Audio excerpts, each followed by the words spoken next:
Hello, world. Welcome to another episode of Deconflicted Podcast, where we're here to provide a perspective on the three D's in life: discernment, decisions, and deconfliction. It's your boy, Brian Boggs. I got my man. I'll let him introduce himself, the other half. Hey, what's going on, fellas? What's going on, fellas? What's going on, audience? What's going on, family? Peace to the guys. This is Antoine Jarvis, the other half of Deconflicted Podcast. Man, let's go ahead and get this joint jumping. All right, cool. And I want to introduce my dude over there, business partner. Tell the world who you are. My name's Kurt. I've known Brian for about 15 years now, and been wanting to jump in on this podcast, so I'm looking forward to today. Sounds good. So today we're gonna have a discussion on: are men and women stronger or weaker than the generations before us? Which one of you guys want to take it first? Are we looking at physical strength and emotional strength, spiritual strength? Are we looking across the board, or are we just going physical? I'm doing I say everything but physical strength. Okay. I think it was definitely a more difficult time for everyone 20, 30 years ago. I think that we have a lot of similar problems now that we used to have, but everything is so politically controlled right now that I think it's difficult to say that it's more challenging now. Although I guess I got to see the other side with the same argument. Yeah, I'm trying to get your argument. I can really see both sides. I mean, everyone is about cancel culture right now. You accidentally say the wrong thing, or maybe you don't even say the wrong thing. It's just heard differently than you intended to say it. And a person can lose their TV show. They can, if it's an athlete, they can start to get booed and people will hate them. They've got to apologize. So I could see how it would be more difficult in that regard. Right, but I guess I'm trying to get your assessment. Is do you think that people today are stronger or weaker though?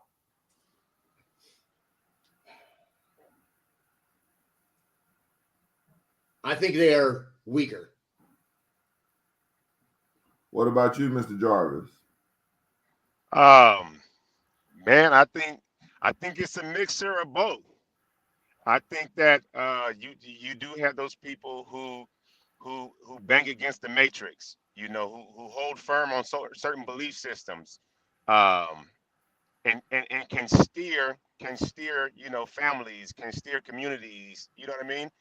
And then you have those people who are yes men and do whatever they're told, and um, for some form or fashion are deemed the weaker versions of themselves. So I think there's a mixture. I think there's a mixture of both. It's like the idea of can everybody be a boss, right? So you need workers. You know what I mean? To work for other people. Um, that doesn't mean a person is weak because they're the worker bees. It's just a choice. But I think that we do live in society where you have a little bit of both. Perfect example, and then I'm a pass the mic. Um, the situation with Kanye. There were people that were booing him for what he did. And me personally, I'm like, shoot, like if he wants to be an innovator, let him be an innovator. Like if he has a problem with his contract and he found a loophole to finesse it to get up out that contract and still be able to make a bag, like get out of his pockets. You know what I mean? He got to pay Kim K $200,000 a month. Get out of his pockets. You know what I'm saying? Like don't be in his pockets. There's always been somebody that always found a way that found a way to capitalize off of loopholes, and there's Right. absolutely nothing wrong with that. I mean, that's the game. That's but the thing about it is that's the game. But for so many people, so many other people would frown upon people capitalizing off of these loopholes.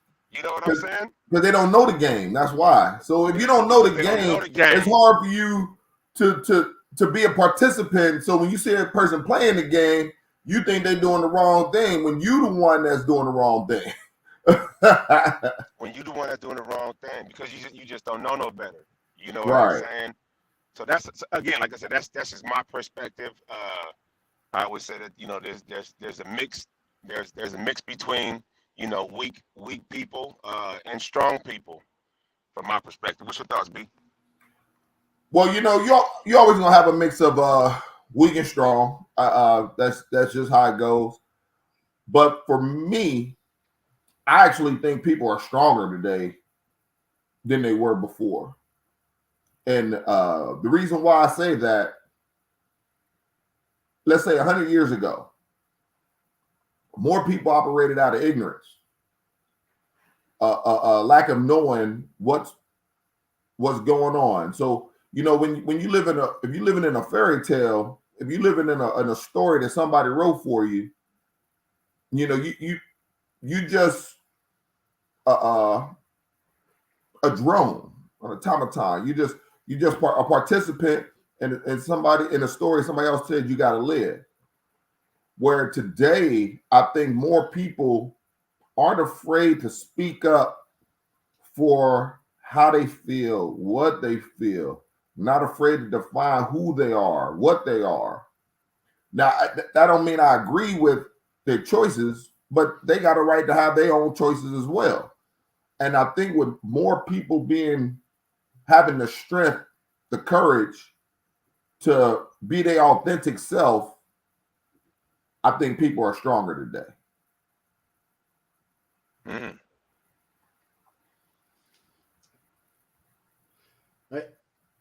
I can see that with some people. I think there are some very strong people out there. I don't think society as a whole, I don't think embodies that. I think society as a whole is weaker. They're offended by everything. It's crazy. It's just, it baffles me the stuff that people are offended by nowadays. Even who was it? The gal who wrote Harry Potter. She said Right. something that people viewed as anti-trans, and I think it said something about natural women or something like that in a tweet that she made several years back. And she's like, that comment is or people attacked her saying it was anti-trans. And she said, it's not anti-trans, just in this specific incident, in this setting, I was talking about women who were born as women. And people just were upset because they thought she was anti-trans. Right. I see what you're saying. Yeah. It's silly for people to get offended at stupid stuff. You know, and that's I agree with that. People losing their sense of humor, losing their ability to disagree. You know, like me, I can disagree with someone, but I'm not necessarily offended by what a person does that's disagreeable to me. So I can see what you're saying there, where that part comes off as being weaker. But one thing but the reason why I kind of also lead on the side of stronger, though, because, you know, in previous generations, people who were offended didn't necessarily have the courage to say, hey, what you said offends me. And I need you to do something about that. You know, where before they were too weak to speak up for themselves. So for me, the strong or weak thing, it's all based on an individual's personal mandate for who they are as a person. You know what I'm saying? From a societal perspective, I think when I look at society, I look at what people deem as acceptable behavior, and you're getting more perspectives on acceptable behavior. Yeah. All right. So On that note, I've got a question. Yesterday we were watching the movie Black Klansman. Have you seen it? Of course. Okay, so I actually hadn't seen it when I watched it. I was like, wow, this is such a great movie. But so Dustin and I were talking after the fact, and some of the things we were saying about how, sometimes it's a tough job for cops to do nowadays. When they started beating him kind of toward the end, and he tried to say, "Hey, I'm a policeman," they couldn't hear him. And in some instances, I think that cops have a really difficult time nowadays, but they just get overwhelmed. I mean, we've seen people in combat who just completely freak out when they're under pressure and they feel like their life might be in danger, even if it's not. And they just end up freaking out and doing the wrong thing. And it doesn't mean all cops are bad, but there are definitely some cops that know they're doing something wrong. I think other cops just make a mistake. I don't understand where you're going with it. I was waiting for that too. I said, he going somewhere. And so then we started talking about KKK, and Dustin was like, I don't even know why an organization like that is allowed to exist. And I said, well, it's a person's right to choose what they want to believe. Now, if they want to act on their thoughts and do something like that, that's wrong. But even the ACLU has defended KKK's right to exist. And so that's where I was going with it, is that just because we may not agree with someone's views does not mean that they don't have the right to have their views. Exactly. Yeah. And that's the same thing that I was saying. Yeah. I agree with you. Yeah. What about you, Mr. Jarvis? I think at the end of the day, I can see where you're going with that, Brian. I can see where you say there are a lot more people speaking up and having a voice. At first, I didn't really look at it like that. You know what I'm saying? And then because the title of our podcast it can go anywhere. You know what I'm saying? Right. And when we have conversations like this, it allows for perspectives, from all of us.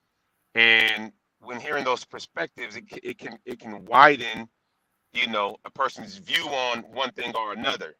You know what I'm saying? So when I think about it, yeah, there are way more people now being more vocal about their beliefs. They're more vocal about what they stand on and what they will tolerate and what they won't tolerate. Right. To the point to where they're getting serious about it and creating movements and putting money behind it and the whole nine to get agendas pushed. So when I think about it, I'm like, man, that is a form of strength. You know what I'm saying? That is a form of strength. Even if I don't agree with how you choose to live your life or not, that is a form of strength to be able to push your agenda or push your way of thinking and put it out there. Not really knowing what the outcome's going to be, not really knowing what type of backlash is going to come, and still, pushing your perspective. That takes a lot of strength. It actually changed my perspective on strength and weakness from the one I had before our podcast. Because in my mind, I'm thinking like, there's a lot of in the area of relationships, for example, there's a lot of weak men that's not stepping up to lead families. You know what I'm saying? I agree. And the outcome of that are a lot of masculine women. You know what I mean? A lot of feminine women having to be masculine to step in these certain positions that they wouldn't have to step in if men were being men. So when I was thinking about that was my whole basis. But again, that's only a piece of what we're talking about. And when you voiced it the way you did, I started to think like, well, damn, even those weak, what I deem as weak men, right? Only based off in how I deem it weak, because what is the outcome? You know what I'm saying? If the outcome isn't beneficial to the whole, in my mind, I look at that as weak. If a man's not being a man, you know what I'm saying? He's just in the way, right? But now I'm thinking like, okay, well, shoot, there's so many other different parties out there of men, right, who may not lead in that aspect, but still have certain views that they feel strongly about, and will openly say it. It takes strength to say, Dwayne Wade, for example, my wife runs this relationship. Facts. I don't agree with that. Right. But it takes You know strength what to I'm say saying? that. Man, that takes a lot of strength to say, yeah, my wife runs the pants, wears the pants in this relationship.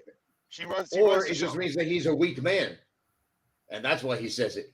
And here's the thing. And here's the thing. In my perspective, I believe that that's a form of weakness. But again, from his perspective, that's strength. And I'll say, I want to add just to that. From my perspective, I think vocalizing that shows strength, because he could have easily just not said it and avoided it. Right. Because it's going to do what it do.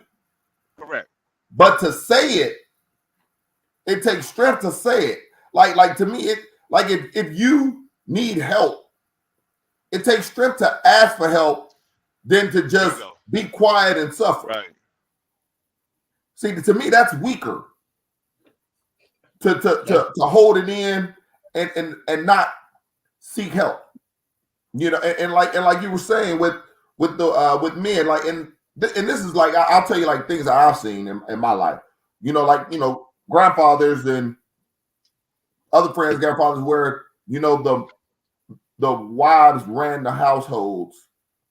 You know, where the men didn't say much. Right. I thought that was weakness on part of the men, because I personally think, this is my personal thought, doesn't mean that it is or it ain't, just my personal feelings, that a man has a responsibility to be the leader in the home. Not saying that the wife doesn't have any say or that she is not equally empowered, but at the end of the day, I feel like the man is supposed to be the leader in the home, and he should be vocal on the things he wants to institute in his children. And I've seen too many times where I'll be honest, like with myself growing up, like with my dad, he wasn't as vocal. My mom was more vocal, and what ends up happening, I think you end up breeding more weak men when a man isn't stepping up, telling a man how a man should be. Well, and a woman is trying to tell a man how a man should be, because a woman ain't never been a man. All she knows is a third-party view of it. She don't know nothing about the internal machinations of a man, the emotions of a man, the thought processes of a man.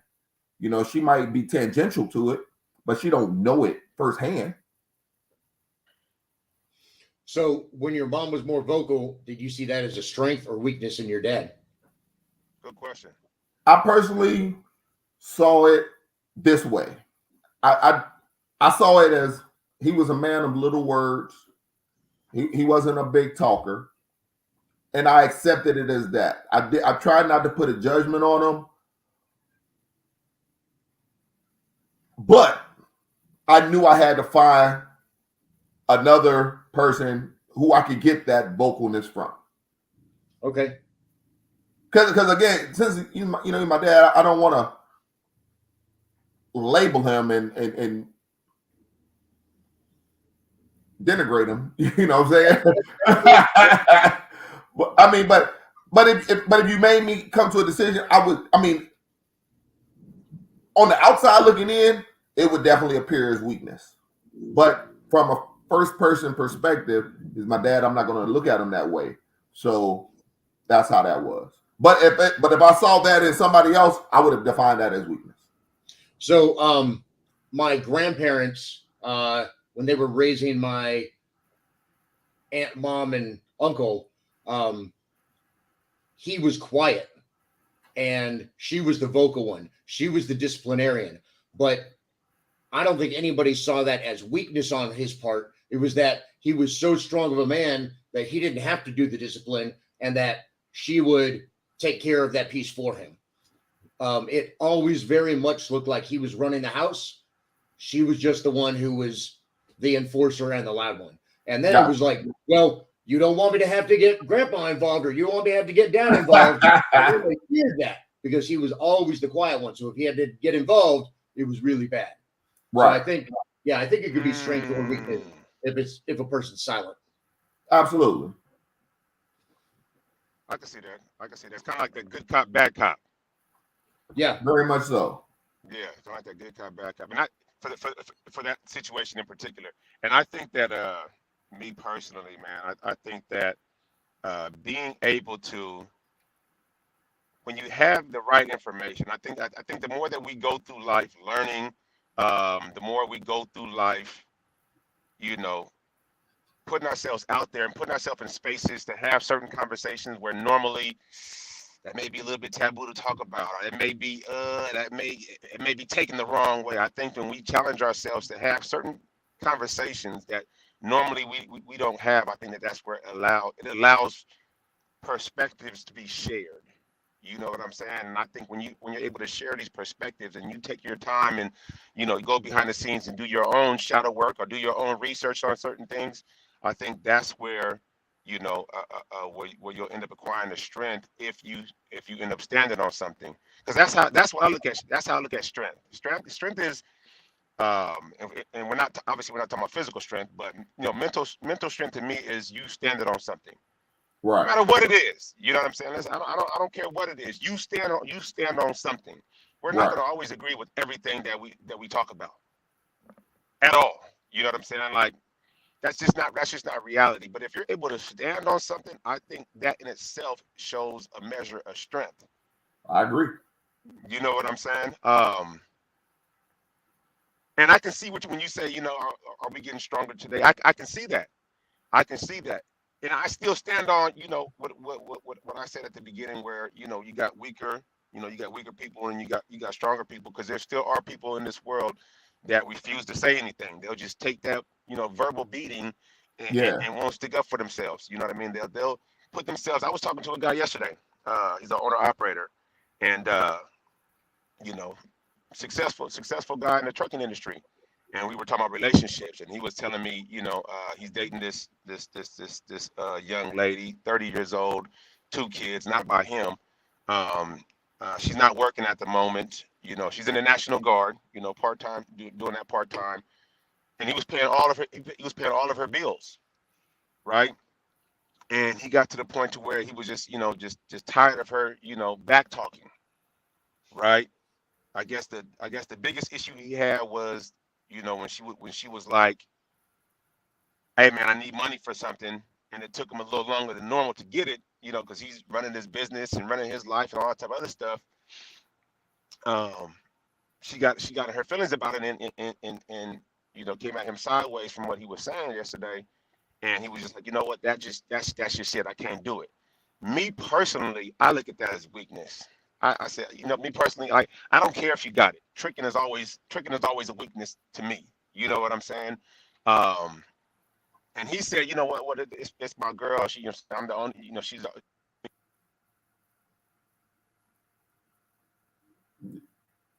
Cutting out a little bit, Antoine. Oh, I think we lost him for a little bit. There he is. Right, there we go. Okay, cool. For me, I look at that as weakness, because at the end of the day, you know what I'm saying? Like you're not giving her any purpose. You know what I mean? You're basically spoon feeding her, and then you're mad when she acts or responds in an emotional way. You know what I'm saying? And in my mind, I'm thinking like, shoot, you probably could have curved that by giving her something to do, giving her a way to spend her time. You know what I'm saying? Versus, you just getting pissed off at the fact that she's choosing to respond to your actions in an entitled way. You and understand so what I'm saying? Yeah, absolutely. And jumping back to what you were saying earlier, Antoine, about, there are weaker men out there, so there are stronger women. Would you say that you saw her as strong now? Because she's clearly in control of that relationship. That's where I was going with this one. Yeah. I needed more information from the situation, and then when as I'm talking to him, you know, he tells me that the father of her children, oh, we lost him. Yeah, we sure did. I thought he was just Lost sitting him. there, sitting still. Yeah, I did too, man. It's probably a signal or something like that. Um, but to answer your question, I needed more information. I was like, you know what? Let me find out, right? Let me find out what was her previous relationship like. And I asked him. So the dude she was dating before, you know, he was making like $18 an hour. She was making $20 an hour. Yeah. Uh, and she decided to live above their means. She wanted to get a home with a pool and all that type of stuff in Houston. Excuse me, $2,600 a month, way outside of their means. They should have been Yeah. somewhere $1,700 a month, 16, Right. 17, $1,800 a month should have been their budget. Yeah. And as a man, right, I'm not going to allow my woman to put me in a situation where financially we're going to be living paycheck to paycheck. Absolutely. Because as a man, I'm going to feel a certain type of way if I can't provide a certain type of lifestyle for you and my kids. You're not going to feel that. Like a woman never has to feel what it's like because women are not the assumed providers. You know what I'm saying? So we have always been the protector Right. and providers, right? So Yeah. a woman's not going to feel that chip on your shoulder, if you would, if you're not doing. So in my mind, I'm like, you know, that's what she's used to. She's used to running the relationship because a Right. woman who can make a decision like that to put yourself in a situation to where financially you're going to be struggling and a man's okay with that told me that's what type of relationship she was in. And it goes back to what I was saying before. When you don't have men being men, right? It's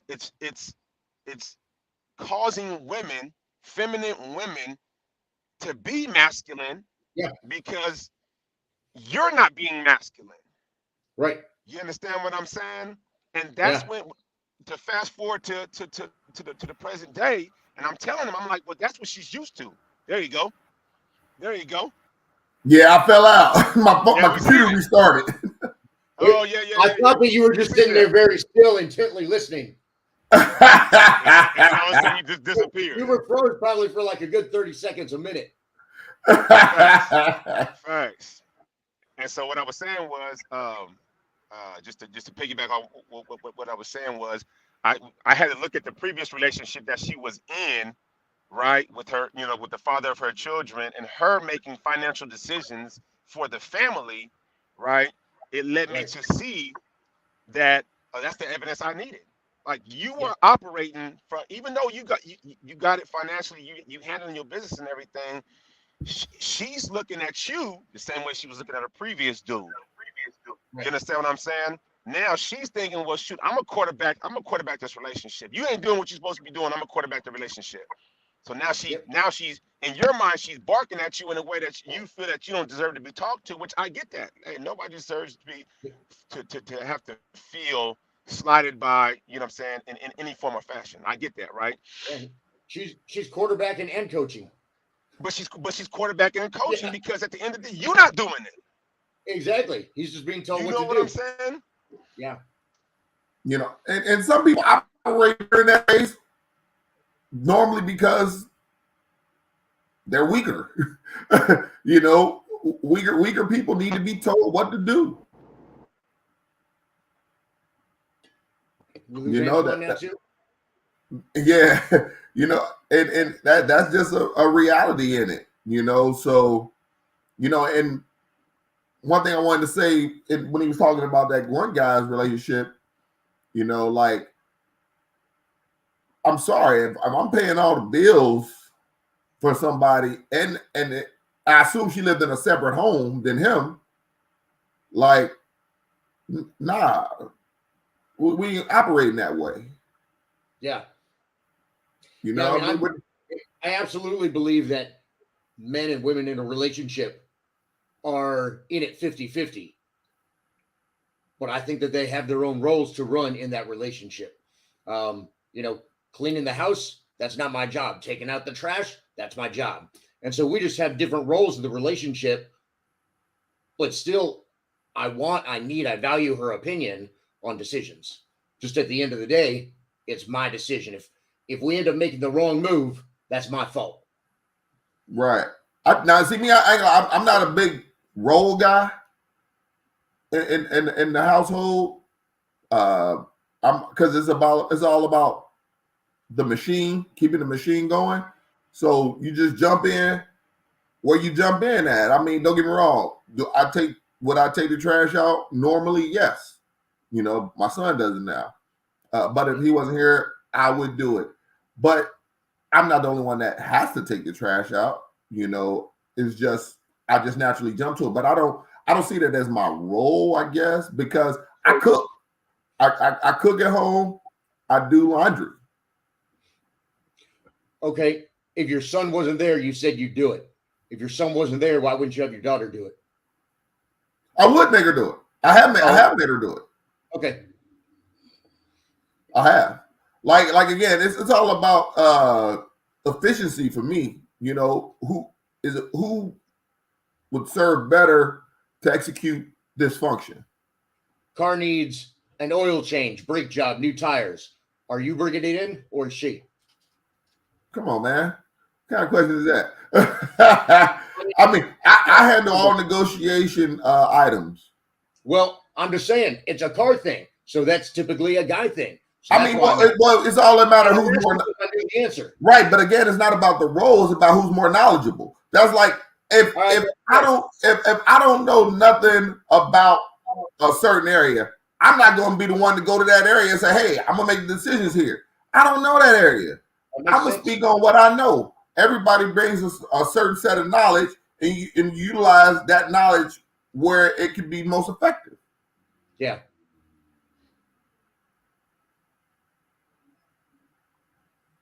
We can't hear you, bruh.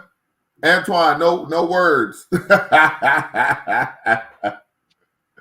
Versus camera went sideways. We still don't hear you. And you're not on mute on this side. Use sign language. Smoke signals. Yeah. So yeah, but you know, like on the stronger Uyghur piece, you know, one thing I think, because you know, a lot of people tend to think that the past generations were stronger because of their ability to persevere and not get bogged down in the minutia of detail. And I can see the argument, but the reason why I disagree with it is because to get in the minutia of detail and to stand on something and to do something about it requires a whole another level of strength because it's easy to be quiet and accept something and just let what normally happens continue to happen, and then you just stay in your boat and you just accept and you be quiet on it. But to step outside that, not knowing what the outcome is going to be, knowing that you're putting yourself in potential harm, you know, or in the line of fire of scorn, I think that requires some courage. I think as a whole, so I still think as a whole, I think society is weaker. I think we probably have some stronger individuals now than we've had in the past. But we've always had some strong individuals. Right. I think as a society, though, I think we have weak moral compass. I think we don't have critical thinking skills like we used to. How do you figure? Just there's just so much bad, even in our own country. It's crazy. I don't understand it. I'm asking specifically, like, okay, you said we have a weaker moral compass, and I'm asking what makes you say that? What is your comparative analysis with? So it's tough because things weren't posted online all the time. But we see, I was gonna say but we've got famous people who are completely hypocritical of the things that they say and the things that they do. And it's not just politicians, it's actors, actresses, celebrities of all types. And I mean, I only say celebrities because we see them online more than anyone else. But I feel like people were more honest with each other 30 years ago. I totally disagree. I totally disagree. And the reason why I disagree is because, one, I believe that, let's say 100 years ago, or 75 years ago, it was all about image. Image is a lie. People will put up an image of what something was when in reality it wasn't that. I think more people live dishonestly in the past than today. Interesting. Can you guys hear me now? Yes. Yeah. Okay. Perfect. So you were going somewhere before when you fell out. I don't know if you remember what your train of thought was. If you wanted to get back to it. No, I don't even remember my train of thought. We all have you guys heard me. There was times you guys didn't hear me, and I'm like, man, what the hell, man? So yeah, so like we were saying, Kurt, he feels that society overall is reaching. He said he had a perspective of that our moral compass is weaker, and I'm of the mindset that I personally think our moral compass is stronger today, because I think in the past a lot of things was image. It was made up. It was made to look right when it wasn't right. Where now things that aren't right get exposed up front, with a lot more people willing to speak out on things that aren't right. But does that mean that they've got a stronger moral compass, or that they're afraid of getting caught so they don't do the wrong thing? But what defines moral compass then? I think that we would have to find the definition of that first. What defines moral compass? See, my moral compass to me is doing what's right. And sometimes doing what's right is speaking on what's wrong. To me. Moral compass, used to reference a person's ability to judge what is right and wrong and act accordingly. So if a person only isn't doing the right thing because they're afraid of being publicized, well, that's not really their moral compass. They're just afraid of getting in trouble. Again,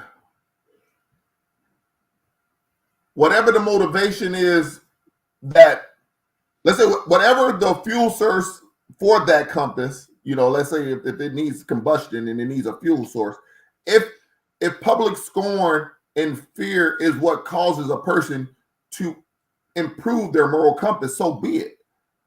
But again, I think in the past, our moral compass was more skewed because of the image that was portrayed, when we know for a fact nowadays, since we can go back and look at things from the past, that they wasn't what it was. It wasn't what it said it was.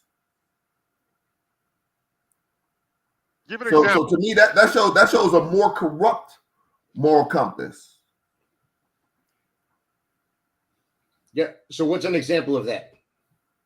Yeah, give me an example of that, B. Okay. An example, not to try to get into a whole bunch of politics and stuff, because I hate doing that. But let's just bring up one real easy. The treaties with American Indians. We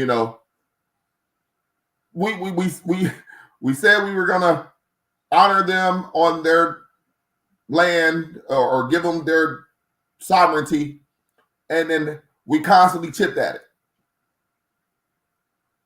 So the public reaction to it, more people didn't say anything. It was not, and again, we going upon what is allowed for us to recognize from that time, because we didn't live at that time. But at least popular opinion is that there wasn't as much public scorn for it. Where if that happened today, more people would be up in arms to try to prevent it. So that's my example. Isn't that kind of what happened with Ukraine, though? U.S. said, hey, in 95, hey, give up all your nuclear weapons and we're going to protect you. And then when they got attacked, we didn't protect them. Isn't that kind of what just happened? Well, it depends on what you call protection, because I think we did. I mean, they're still getting missiles launched at them. I mean, but we're funding them.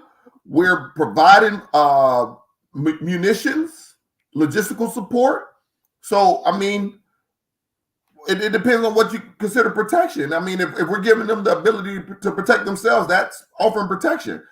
Now, I can see if you thought that the protection, if it was written out that, okay, if you get invaded, we're going to come and fight for you. You know, like how we have that with Japan.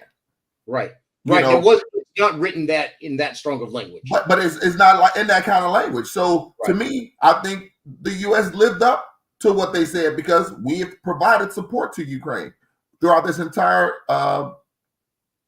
confrontation. Yeah. I can see that. We have given some support, but I don't feel like support is defending them or protecting them. Again, but then it's all how you define protection. And it's how they define protection. Yeah. You know, like they said, we want you to give your nuclear weapons. But if you get attacked, we're going to provide you the weapons to defend yourself.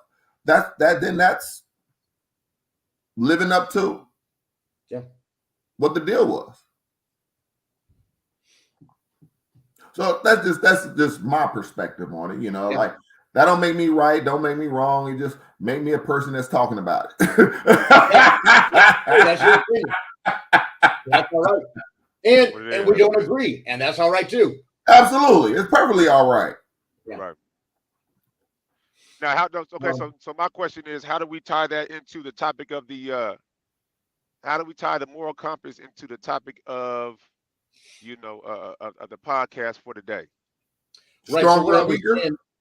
So what I was saying is, I think we have a weaker moral compass, and that's how the topic came up. Yeah, that's how it came up. Discussion of, well, what is a moral compass? And so that's kind of where we went. And still, I think we have a weaker moral compass. I think society is weaker as a whole than we were 20, 30, 50 years ago. I think there are probably stronger individuals, but I think as society, we're not. So I'm going to ask you, why do you say society is weaker? That was going to be my next question.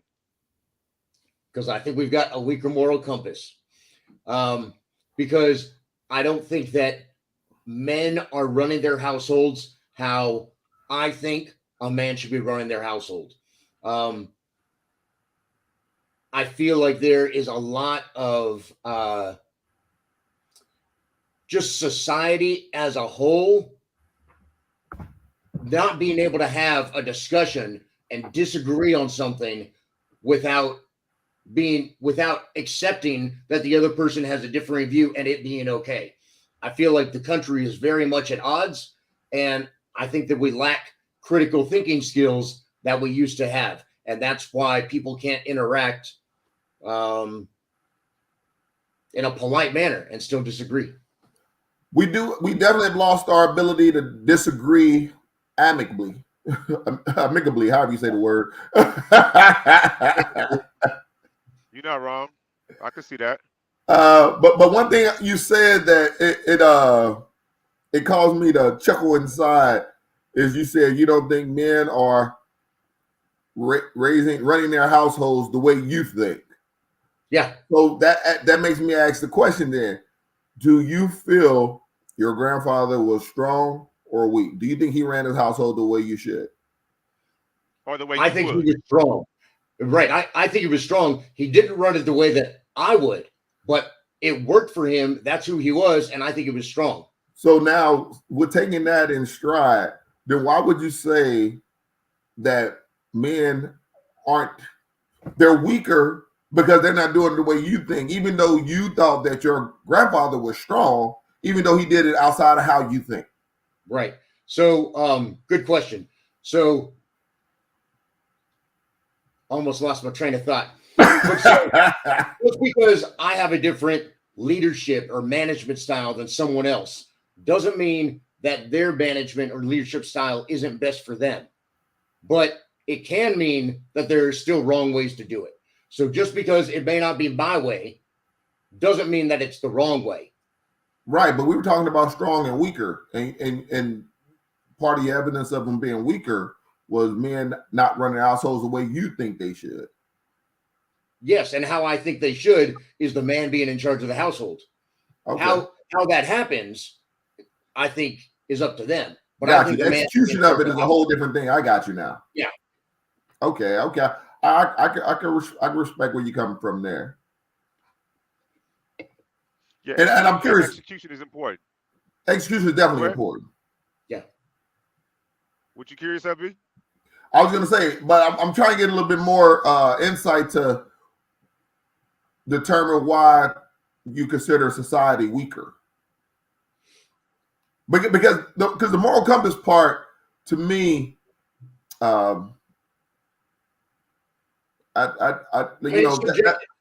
that's very subjective. I mean, all this is subjective anyway. but I'm wondering that's just facts, right? But what other aspects of society make you think it's weaker? Because I think the polarization of society, I don't necessarily think that means society is weaker. I think that means society is stronger, because now people are so much stronger in their opposition to what they disagree with. But then they've lost their critical thinking skills and can't think of any view that's not theirs. Absolutely. Now that's the part of and now that's another argument and discussion is, does critical thinking impact whether you're stronger or weaker? Yes. What about you, Mr. Jarvis? I mean, me personally, I would have to say yes. I mean, if you can't think critically, to me, when I think of critical thinkers, I think of those people are leaders. You know what I'm saying? I think that's a leadership quality, right? And if you can't do that or refuse to do that, then that means you don't want to take the leadership role. You know what I'm saying? It's the same thing with basketball. When you see somebody who doesn't want to take the last shot, they want to pass it off to somebody else to take the last shot, and that person, is known for saying, you know what, if you're in a jam, give it to me. I'll take that shot, whether we win or lose. It'll be on my shoulders. That's leadership. You know what I'm saying? That's leadership. Does that mean when we think about weak or strong, because that's what we're talking about, does that mean that person is weak for passing the ball? Nah, because it wasn't their strength. Yeah. Right. Absolutely. Exactly. It's not their strength. It's not their strong point. Right. So in a way, this is interesting. So in a way, because the more I think about it, the more I talk about it, it's like, well, shit. I mean, really, if we're going off of weak and strong, is it safe to say that the things that we think people aren't doing or refusing to do that we would deem as weak, is that not them being strong because they're really just playing off of, what they feel is their strengths and what they feel are their weaknesses? Is that not a form of critical thinking in a way? See? Yeah.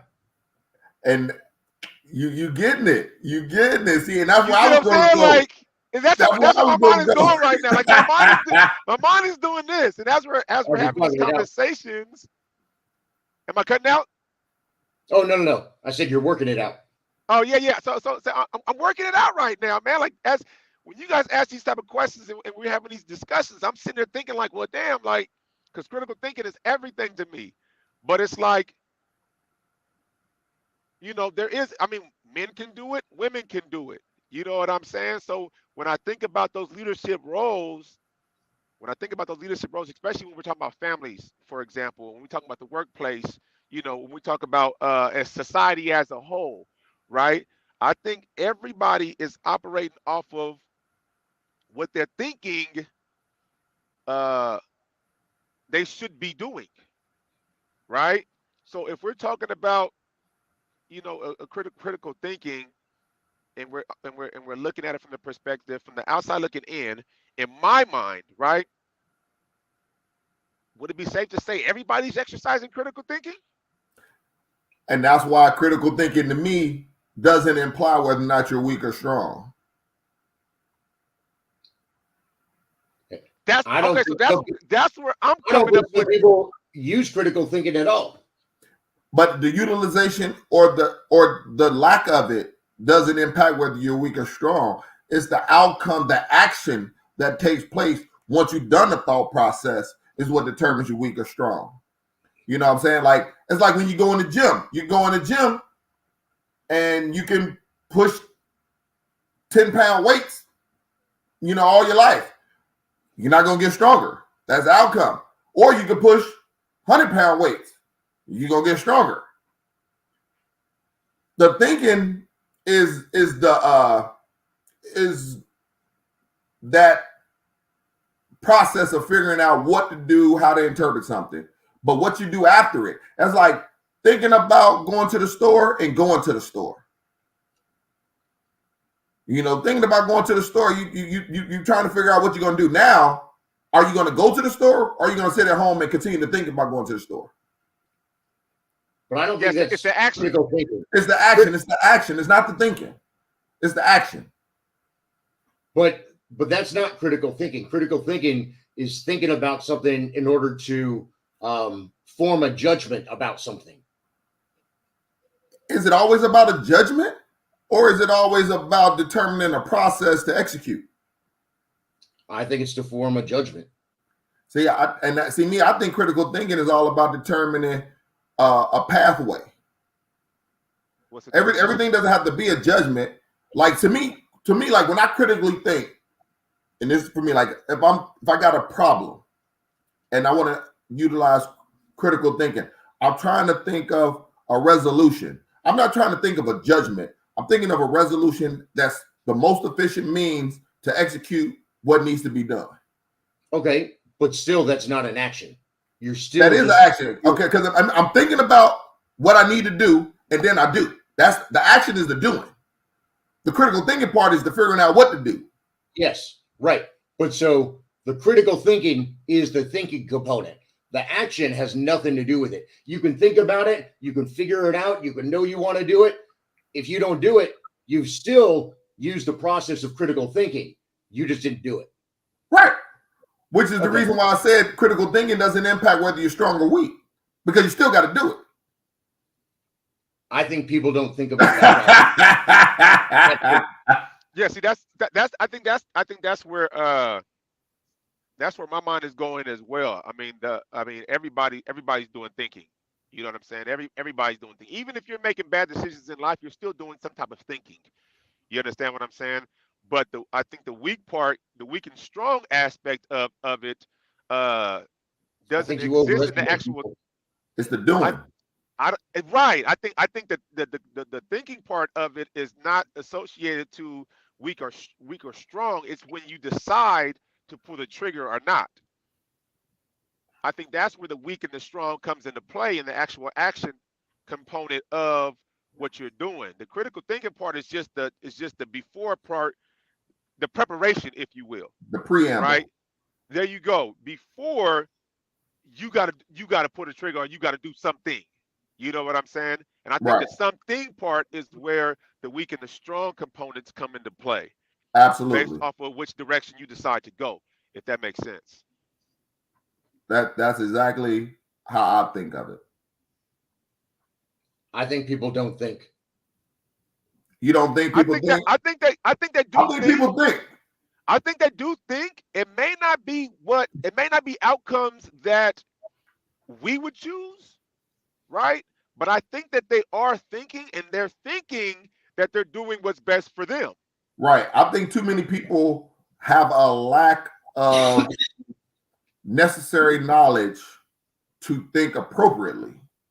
Yeah. All right. That's fair. You can't expect a dog to be able to think to operate a car, All right. So is that a weakness? Is what a weakness?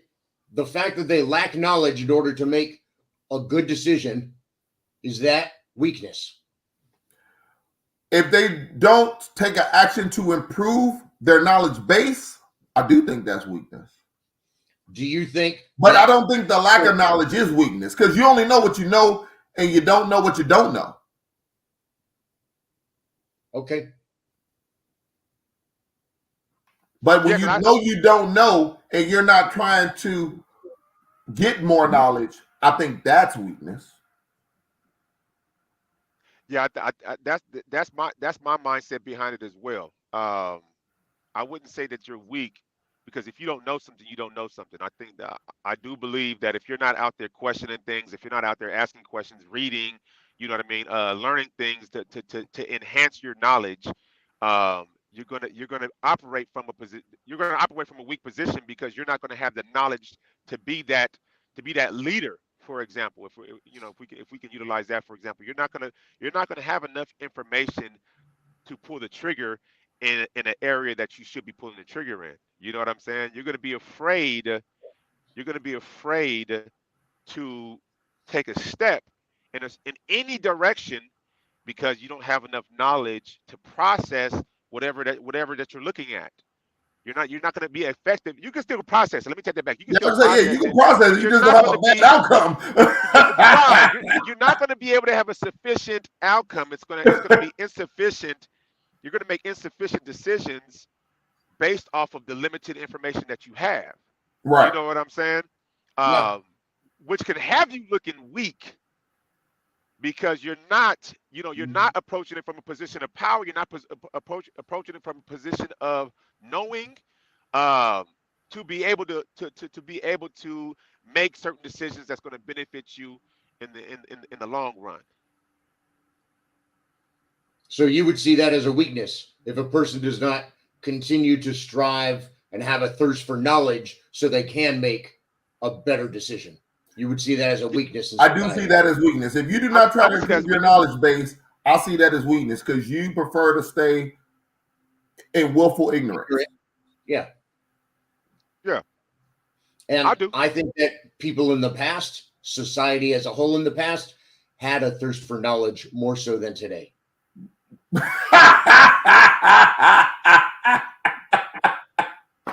Tell me more. I gotta hear this. That way. People had to. They had to figure things out on their own. Now people can look anything up on Google to try and figure something out. Before, they had to learn a trade. People weren't just looking at YouTube videos and figuring out how to redo their kitchen. But I mean, even the action of that. Even the action of that, me learning how to do something, right, on YouTube University or what have you, that in a way in itself is still getting the knowledge. It's still researching. It's still proactively, you know what I'm saying? But it's a lot easier to get. But see, that's not what we're talking about. We're not talking about the ease of getting knowledge. We were talking about the desire to get knowledge. If it's always easy, that doesn't make a person strong. Again, we wasn't talking about the ease. We were talking about the desire for knowledge, which we said the weakness in itself was the lack of desire. So if you desire to get knowledge, regardless of what platform you decide to utilize, no matter which pathway you decide to drive down to get it, you're exercising strength, because you're trying to fill in the knowledge gap. All right. And you're doing it in a much more efficient way. Exactly. Where to me, in previous generations, I think people preferred to be in ignorance, to live in ignorance. It was easier. It's not about easy. I'm just saying. Hey, it's easier. It's definitely easier not knowing than to know, because see, you're accountable for the things you know. You're not accountable for what you don't know. That's facts. That's facts. That's facts. Somebody told me one time. You may not be accountable, but you're still responsible for the things you don't know.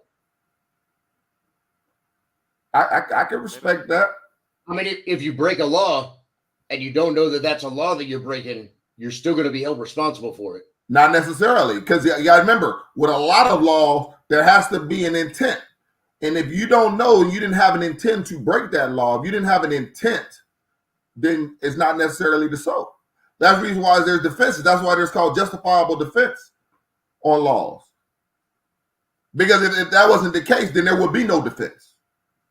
I can see it from both perspectives, because if we're talking about law in particular, right? Ignorance of the law is no excuse. Right. Right? Ignorance of the law is no excuse. Um, the outcome of that, right, is you potentially may be held accountable for whatever you did, even though you may not. Oh shoot, I didn't know I wasn't supposed to do that, right? There's a strong possibility you're going to be held accountable for what you did. So I can see it from both perspectives, because the justification process of it doesn't really happen until you get to court. But beforehand, when dealing with that officer, right? When dealing with that officer, you may not knew that what you were doing you weren't supposed to do, or you couldn't do, but they're still going to hold you accountable for that. They can't hold you accountable until you got judgment. And just because you've been arrested don't mean you were wrong. That's definitely true. It doesn't mean you were wrong, but again, somebody can still hold you accountable for That's that. not holding you accountable, though. You only held accountable once you go to court. Right, because the judge is the one that judges. So we could probably agree to disagree on that one, because in my mind, when you arresting me for something that I did, whether I knew I could do it or not, is that accountability. Do people get arrested unjustly in this society? Yes, They do, but not every situation is that. It happens regularly. It happens regularly. So you would say in our society. So you would say in our society, people normally get I said regularly. I didn't say normally. It happens on a regular occurrence. I've been a victim of it myself. But when I hear regular, I'm thinking like this is like the norm. What's regular? What's regular to you? Like how often? Regular means that it's not unknown to happen. It's not a here and there thing. It happens consistently. It's not uncommon. It's not uncommon. There you go. It's not uncommon. Okay. Another thing. Like if you hear that somebody was wrongfully arrested, you won't think to yourself, "Oh man, that's crazy. That never happens." You think to yourself, "That sucks. It happens all the time." Yeah. Because, one time is too many. It's happened to me. Like another thing, like police. A lot of police don't know the law. Yeah. They're using a judgment of what they think, but it can be totally in contrast to the law. I got arrested for having my gun in my car, even though I carried my gun by the statute, by the law, and I knew it. I even had a copy of the law in my car, and they still arrested me. Crazy times. In what state? Ohio. Okay. I don't think different would have happened here, though. Exactly. It wouldn't. Black cops don't know the laws here, especially when it comes to guns. Yeah, remember, the cops aren't the authority when it comes to the law. That's the reason why when you get arrested, you got to go before a judge. They're the authority. That's where the accountability piece come in. A cop can arrest you, but just because they arrest you don't mean nothing. Right. That's why even it's inconvenient to you. Citation, that's why even when you sign a citation, they say signing this is not an admission of guilt. They're not asking you to admit that you did something. They just need to say, "Hey, look, we've given you a citation on this," and then you can take it to court if you disagree. Okay. I don't know where that topic came from, but I was going off into that one. No. It is what it is. It is what it is. But back to the topic at hand. Would you guys say that relationship wise, would you guys say that because of the lack of leadership from men, the lack of uh, strong men. You know what I'm saying? Strong men, based off of your perspective of what a strong man is. Do you guys think that that's causing uh, the next generation to be weaker or stronger? Just off the role of what we deem men to be, or how men are supposed to conduct themselves. Do you guys think that that would make uh, a weaker next generation? Yeah, I would say 100% yes. I think that's part of why we are a weaker society. I'll say when it comes to relationships between the genders, I think that men are weaker. And the reason why I say that, I think because men are more afraid of rejection than previously. You know, and women they're stronger today. You know, and because we're talking as a society, I think women are stronger. Women are more vocal about what they want, what they desire, and some men are scared of that. And then because like if I think about, you know, when I was a youngster, you know, you had women that talk about what you want, but I personally I think that, you know, women have an idea of what they want until they meet a man. Until they meet a real man. Exactly, until they meet a real man. You know what I'm saying? and men are supposed to go in there and be that man to help them refine what it is that they really want and desire. I mean, my strongest, longest relationships were all with very dominant women who, once we were in a relationship, they did not want to be the dominant woman. Right. But I'm certain in their other relationships they were. That makes sense. And the reason why I asked that is because if we're going to talk about society, you know, it starts in the home. You know what I'm saying? Everything for what happens outside the home, you know what I'm saying, starts based off of what the environment looks like in the home, right? Um, and it's funny that you brought that up is because I've been in situations like that as well, you know, where they're what we would call masculine traits, you know what I mean, that certain women are having, right? I don't get that from them. Like I get a feminine version Right. of that woman. Because you're You know not what I'm weak. saying? Because I'm not weak, right? Um, so it just how I look at it, right? Because I'm big on accountability. If I'm wrong, I'm wrong. I'm okay with saying I'm wrong, Right. right? Um, in today's world that we live in today, I too believe that if men don't step up to be men, it's only going to lead us into, you know, the a version of the world that's not the most sufficient one for the next generation to come behind, if that makes sense. It makes perfect sense. It does. You know, men gotta start standing on something and start being men. Like tricking culture has, you know, it's really changed, you know, because, you know, a lot of men only see themselves as a financial instrument to a woman, which is unfortunate. Yeah. Here's the irony of that, though. Women only see themselves as just a physical aspect of the relationship only. So But men that's only just see themselves as the finance part, and women only see themselves as a physical part. I think that in itself is just going to just cause more challenges. but Yeah. see the thing that's crazy though is Yes. women have always been considered the Yeah. physical piece throughout history. Yeah. I was going to say, is The that any problem different than is 15 years ago? instead of men standing up and okay, you want to be the physical part, then we're gonna be I'm gonna provide a physical part and you provide a physical part. And then we're gonna work that out and then we're gonna form a relationship based upon trust and all that good stuff.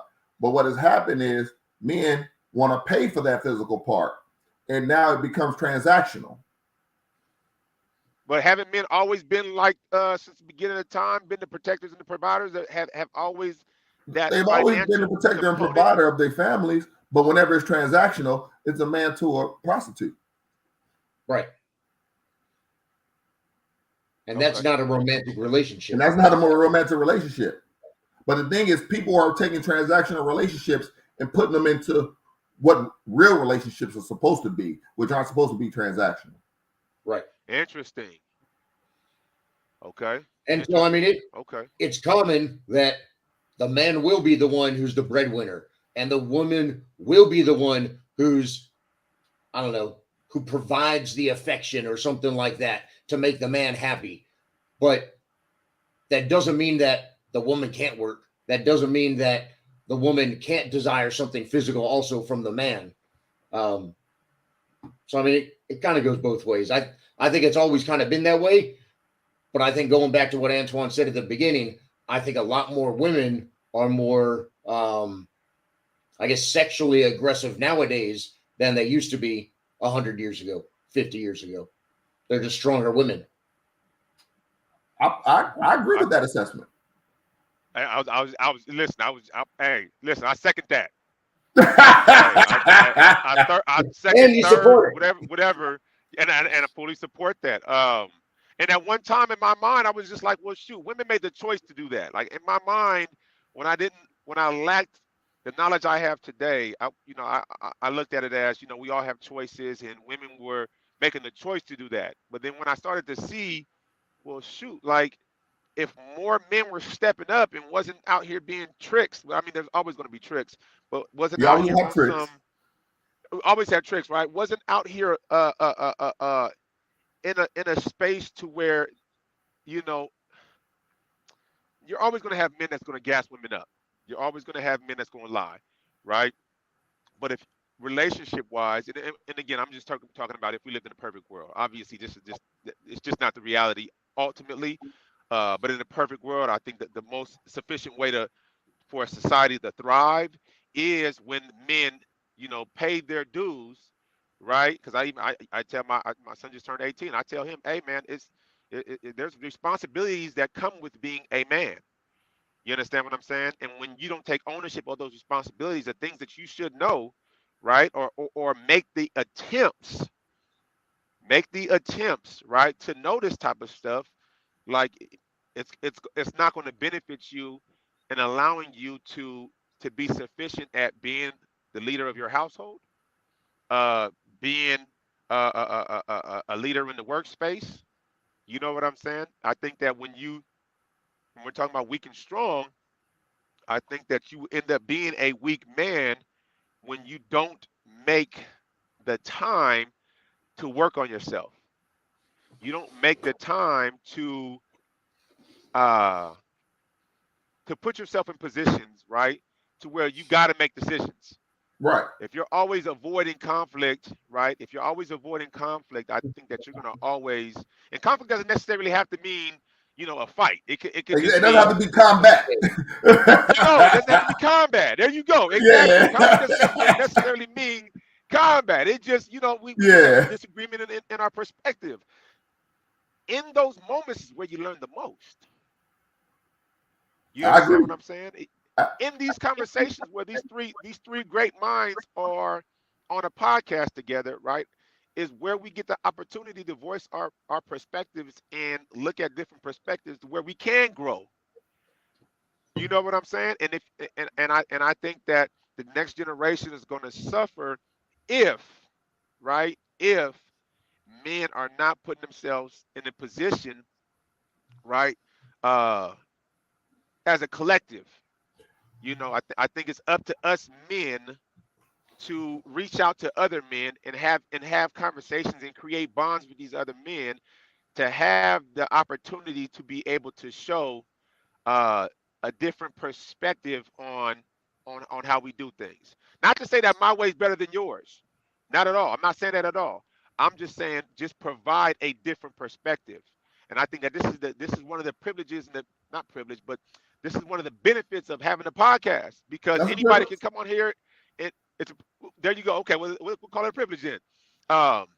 Tomatoes. At the end of the day, at the end of the day, this is one of the privileges of having a podcast where we can have other people voice their opinions and voice their perspectives in hopes that it creates a stronger mind. And that's what it's all What do about, you guys think? man. And I want to jump on something where you go back a little bit when the transactional piece, because, and this is just me, my thought process. I think part of the reason why things are weaker sometimes, as far as households, men, is because we've gotten too transactional. Like for women, instead of presents, it's trinkets. We do that with our kids sometimes. Instead of presents, it's trinkets. And we, because as men, sometimes we can start associating with me giving you something is to show you I love you, vice my presence to show you I love you.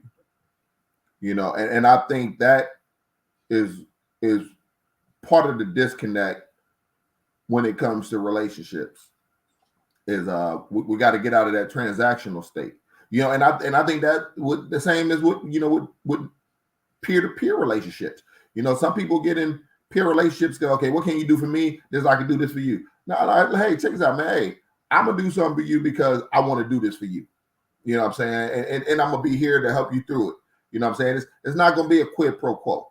You know what I'm saying? And the thing is, once you start moving in that kind of manner where it's not about a quid pro quo, it's just about, hey, I just want to share information I got with you, and you do with it as you see fit. And if you got some information you share with me, you know what I'm saying?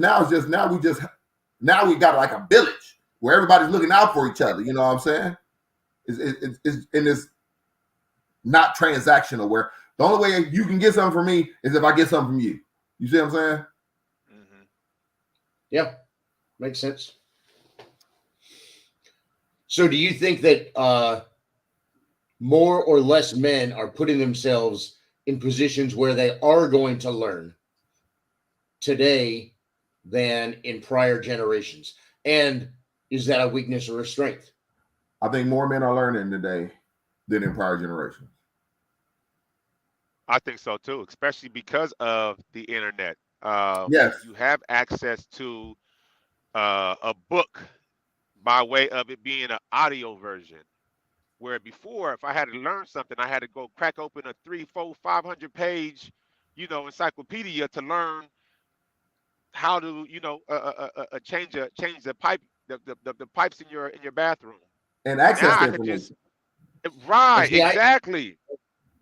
You know what I'm saying? Totally, like now you got information with you all the time. Yeah. And I totally see what you're saying. And I think that makes us weaker because it's Why? so easy that it's not difficult. And because it's not difficult, because it's so easy, there's no strength from it. You think the access to information makes us weak? No, I think because we don't have to work for it anymore. We forget how, as a society, to work for something that we want because it's so easy. Okay, if I'm hearing you correctly, right? Correct me if I'm wrong. Yeah. If I'm hearing you correctly, what you're saying. We've both got 18-year-olds. So say they needed to learn something from a library. Yours may be able to. If I had to tell mine to go check out a book from the library or go look at an old newspaper online, they'd have no idea how to do it. Because it's too difficult. Why can't they just look at it online? So for something like that. But I don't think the ease of access of information necessarily makes you weaker. It's what you do with the information is what makes you weaker. I think what he's saying, though, and correct again, I see what you're saying. Correct me if I'm wrong, right? I think what you're saying is there's power in taking the harder route. There is power in difficulty because it builds character, right? What we're seeing today is what we're seeing today is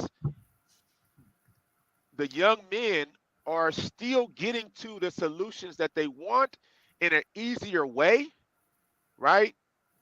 And a little bit in a much more effective way. And we could look at that as because you're taking the easier route, You're not really building character. Um, However, in my mind, how I look at it is, if the end result is we have a problem and we need a solution, and they're getting the solution, however they get to that solution is going to still make them strong. You know what I'm saying? It's still Right. going to make them strong. Now, they don't have to do it the same way we had to do it, right? Because we That's didn't have definitely true. access to the same tools that they did. You know what I'm saying? Like, some of us grew up with a black and white screen. Some of us grew up, watching, listening to the game on the radio versus actually being able to see it on the TV. Right. So, And I think by way that of brings technology, stronger. and here's the thing, in a way, it potentially could, because at the end, for most of us as adults, right? For most of us as adults, because of technology, life is much easier. Oh yeah. And because it's much easier, it does take away from the whole grit and grind aspect of our development, Right. right? And I understand that.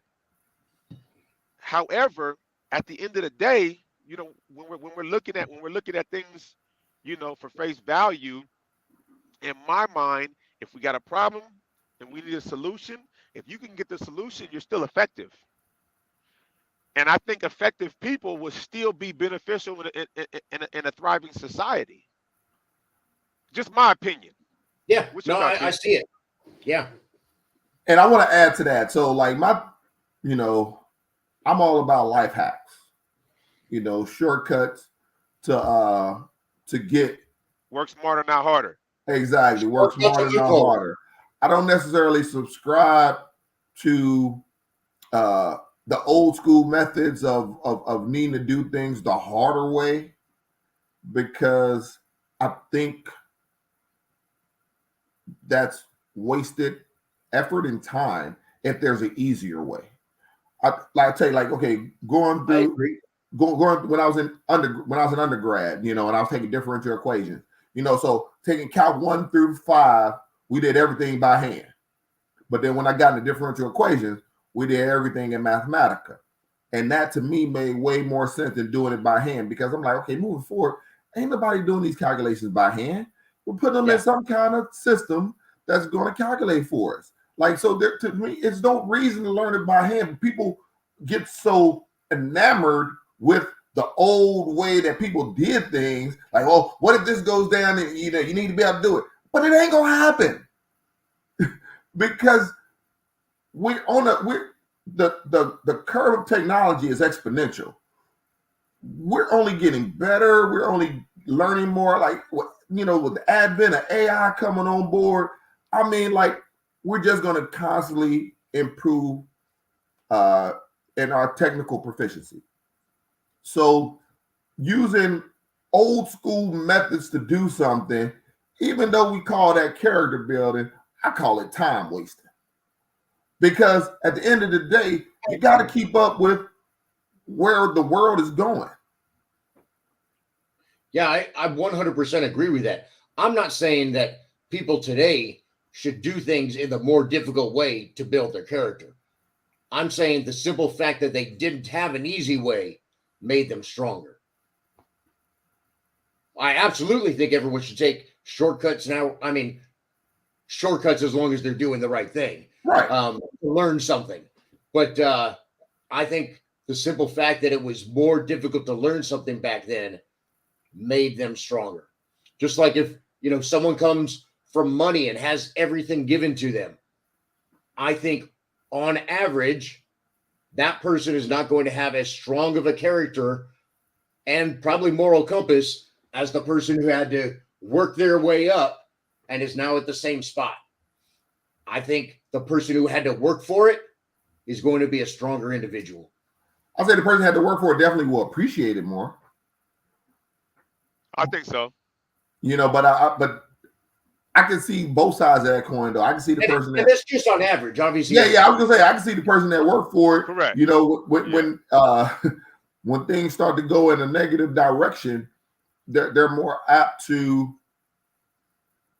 bend in an unlawful way, as opposed to someone who might have got their easier way, and then when they see that industry starting to go in the wrong direction or their business going in the wrong direction, they're easier to pivot. Okay, we got to cut this off and pivot. Where someone that worked really, really hard for it, they can't let it go. You know, just let's matter of fact, let's think about through time. You know, where our agriculture, what used to be what was the economic engine that powered the United States, and as you look and as we got more advanced, the people that worked really hard to build these agricultural empires that did not want to take advantage of technological advancement, they go out of business. And you know, because they wanted to hold on to what they did. You know, you got to change with the times, man. So I hear what you're saying, but I don't necessarily agree that just because you worked harder for it means your moral compass is gonna be stronger. I think that's more apt to make your moral compass go the opposite way, because since you didn't learn anything else, you didn't learn a more efficient manner, that you're subject to do something wrong to try to keep the status quo. And so you're saying that the person who came from privilege and had it the easier way, because I ain't saying you had to come from privilege. You can do it the easier way coming from nothing. That's true. Okay. So the person who had the easier way to get to the same spot, you think that person may be stronger because they have the ability to pivot if something goes wrong. And this is why I say that. And one, I'm saying easier because it's the term that we chose, but really it's efficient. A person used the more efficient means to get there than another person. So since he was more efficient, he'll be more efficient in his decision making. He'll know when he needs to change. A person that's inefficient will continue to do inefficient things. All right. I can see that. So yeah. So, but hey, man, this was a great discussion. Kurt, I appreciate you coming on. Anybody got any final words? Oh man, great. Can you guys hear me? Yes. Yeah. Okay, cool. Yeah, man. Great dialogue, fellas. It's these type of conversation is what's going to allow us to do our part. You know, just a portion of our part, and tackling, conversations that we have just one-on-one. You know what I'm saying, or have behind the scenes. You know what I mean? So I definitely appreciate you, Kurt, coming in and dropping your perspective, man. It's needed. You know what I mean? We can get more people. Hey, it's needed because the different perspectives matter. You know what I'm saying? And man, it's what a great conversation. Yeah, I mean, even though you guys were wrong, I really appreciate you. No, I'm just joking. I appreciate you guys having me on. It was fun, and I look forward to the next one. Thank you. Absolutely. Like me, no doubt. I know sometimes I come off as like I am denying a perspective, but that's never what I'm doing. All I'm doing is I'm just showing a comparison between the perspectives. You know what I'm saying? To where how I see something versus how you see something. Not saying that what you see is wrong. It's just saying this is why I see it the way I see it. Yeah, it's funny. When you told me the topic 20 minutes before we started, in my mind, I'm thinking, I don't understand how anyone can say that society is stronger right now. I thought we were just going to agree the entire time. I heard some other opinions that make me think, oh, okay, I can see that side. Oh, all right, that makes sense. I still believe as a whole how I believed, but I can definitely see perspective from the other side that I didn't immediately think of. And that's what it's all about. Not trying to preach to anybody, tell anybody what is the right way. The thing is just the ability to see other ways. Yep. That's all. Because once you can acknowledge another way, now you can be a little bit more patient or more discerning in what you decide to do because you're like, okay, I can see how they see it that way because I get this. You know what I'm saying? Even though still, Right. this is what I think. Right. But I 100%. get why you see that. Yeah, absolutely. Yeah. Solid. Yeah, Well, all 100% right. get it, Until the man. next time, don't get off, Kurt. All right. All right. See y'all, good people. All right.